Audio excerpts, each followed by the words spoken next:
Chagall est venu à Paris en 1910, à l'âge de 23 ans, puis est entré dans le cercle des peintres européens dans les années 1911-1912, année de ses premières grandes toiles.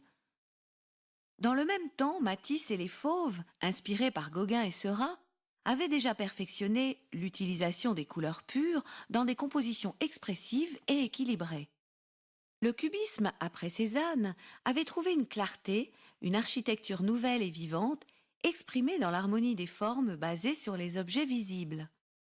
De ses origines biélorusses et juives orientales, Chagall a apporté à la peinture de nouvelles perceptions irrationnelles de rêves, visions et légendes.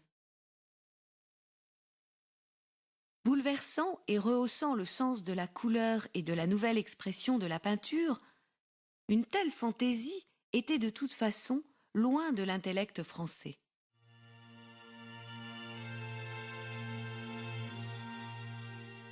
Les peintres, particulièrement Delaunay et son cercle, se sont intéressés par-dessus tout au sens chromatique de Chagall.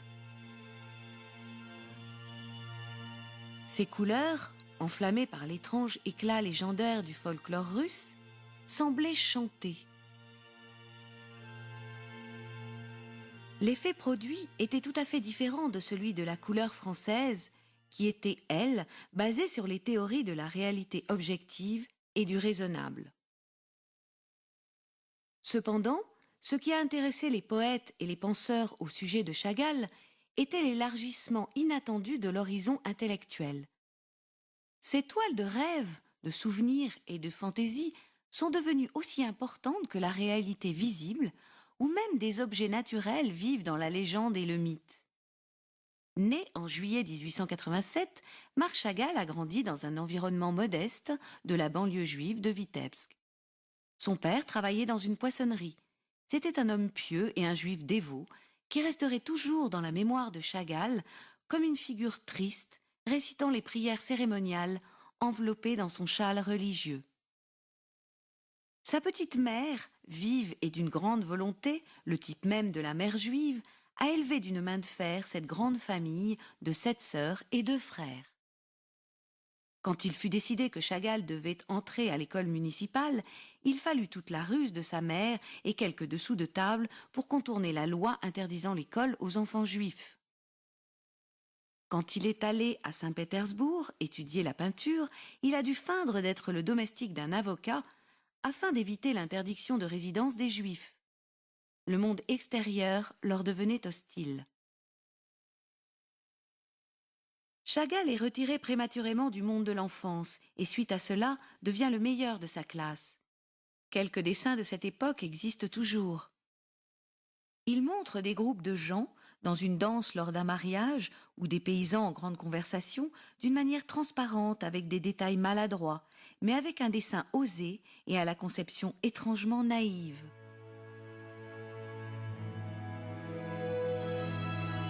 Au printemps 1907, Chagall put s'inscrire dans une école d'art semi-publique à Saint-Pétersbourg, ce qui lui permit d'obtenir une bourse.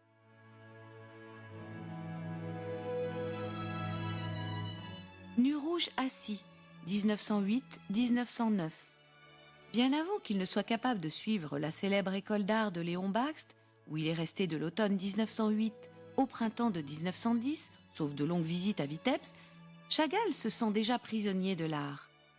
Bakst connaissait bien la peinture parisienne et aimait la faire partager.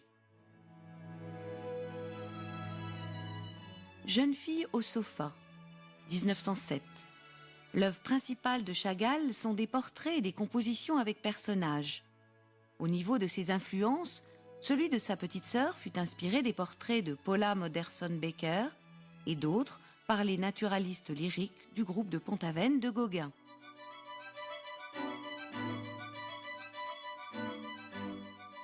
Proche de la réalité et la peinture La naissance de 1910, la position de la femme enfermée avec la sage-femme sous un auvent rouge, les juifs chuchotant, attendant l'événement dans le cercle d'or et de lumière de la lampe, la nuit par la fenêtre, la pièce éclairée par la lumière vacillante et fantastique, tout nous plonge dans une lueur de Rembrandt tombant sur cette scène accueillante.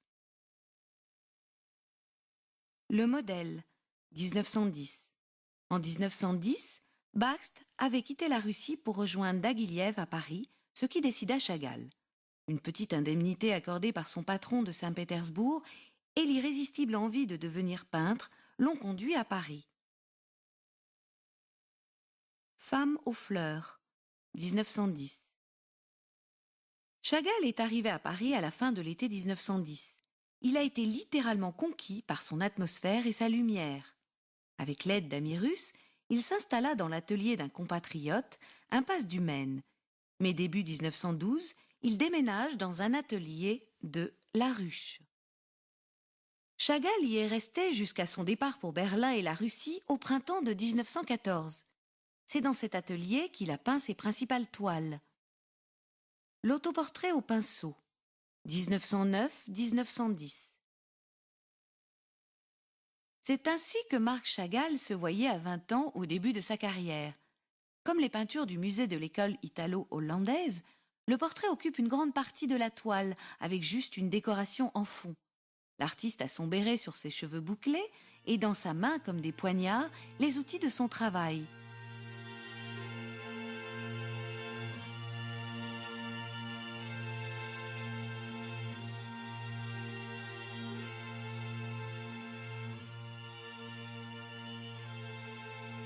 Son attitude est caractérisée par un plaisir naïf et une expression théâtrale. Malgré l'habile contraste entre la zone sombre de la silhouette et la lumière sur les parties fortes, telles que les blancs des pinceaux, du col et des fleurs étoilées stylisées de la décoration, le portrait ne montre rien de plus qu'un garçon avec des cheveux bouclés et des pinceaux.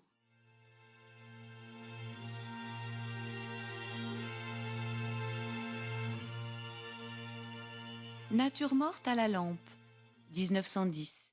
Cette nature morte appartient au premier groupe des peintures parisiennes. Elle montre un nouvel éclat des couleurs et cette nouvelle approche de la surface que le peintre a commencé à entrevoir. La couleur explore la gamme complète du spectre.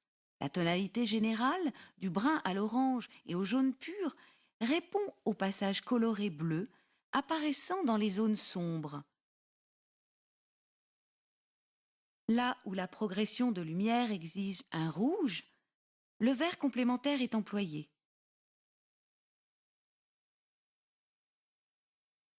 Le centre du tableau est la lampe à pétrole éclairée, merveilleux objet peint, pour rendre l'atmosphère de calme et de plénitude des soirées en famille.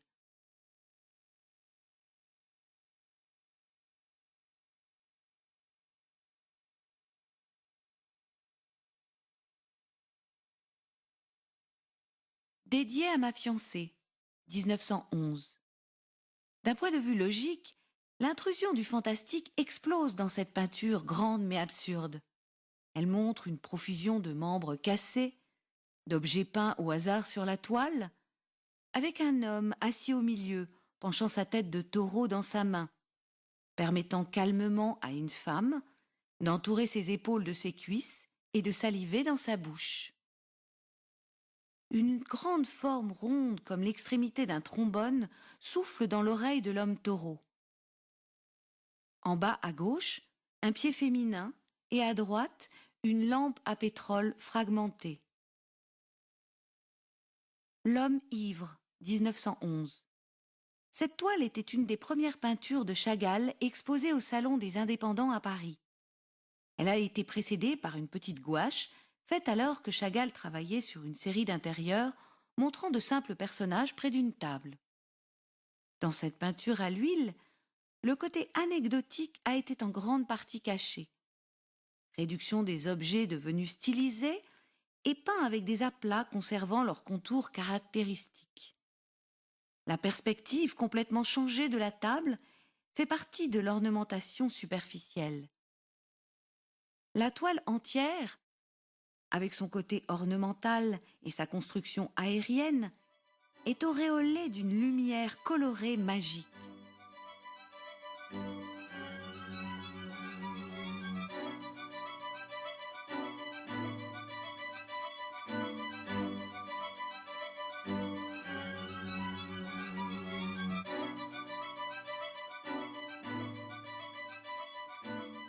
Moi et le village, 1911-1912.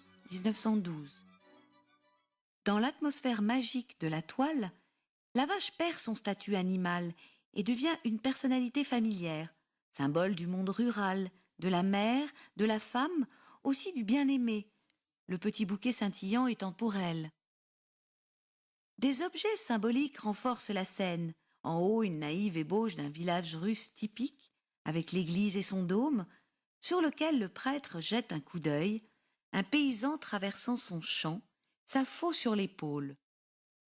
Une paysanne lui indique la voie, et le fait qu'elle et certaines des petites maisons soient à l'envers n'est pas inquiétant dans cette atmosphère de rêve.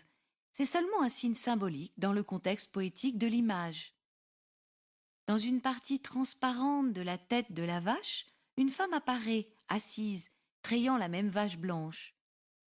Tous ces éléments, peints comme des mots, rythment la construction du tableau.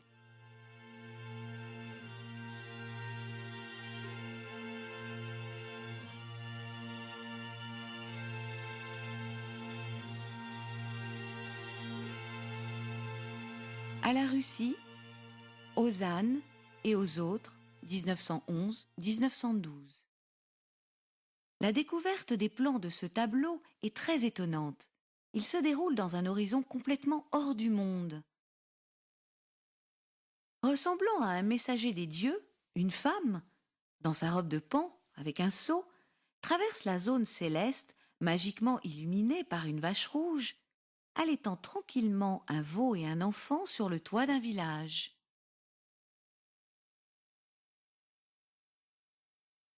Le Saint voiturier, 1911-1912. L'impétueux visage, portant le chapeau de prière juif en bas du tableau et l'église en forme de dôme, semble glisser comme un traîneau sur le champ enneigé, suggérant un aspect religieux. Cependant, la toile est à l'envers. À l'exposition de Berlin en 1914, la toile a été mal accrochée. Chagall, frappé par l'apparition inattendue de cet ange profane, surgissant brusquement devant la scène, a accepté l'inversion. Hommage à Apollinaire, 1911-1912. Chagall a peint cette grande toile consacrée à Apollinaire en 1913, après la visite du poète à son atelier. Le couple humain, debout, grand et droit au centre comme des aiguilles d'une horloge, est une abréviation symbolique de la création de la femme dans la Genèse.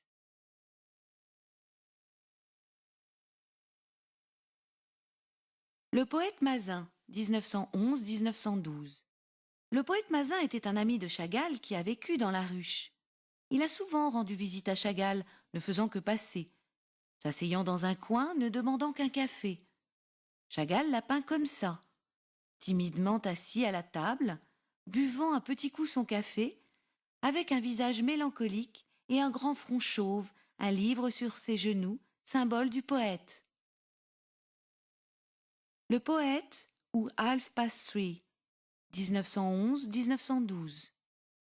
Ce que Chagall voulait montrer dans ce portrait de Mazin, on a fait une œuvre peinte avec une grande précision.